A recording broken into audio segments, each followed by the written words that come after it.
வெண்பருத்தி நூலெடுத்து வாய் வெடிச்ச பூவெடுத்து நான் அணிஞ்சிட தொடுத்து வச்ச நடினமான மாலை இது.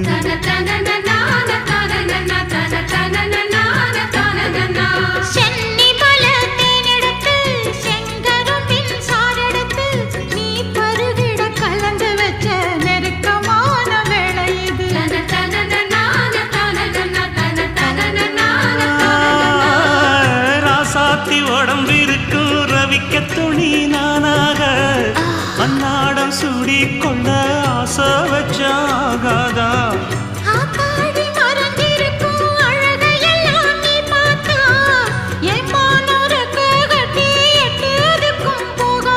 அடிச்சி சக்கரையே எட்டி நீயும் நிக்கிறியே நான் ஏங்கி ஏங்கி பாக்குற போறாங்க பண்ணுறியே.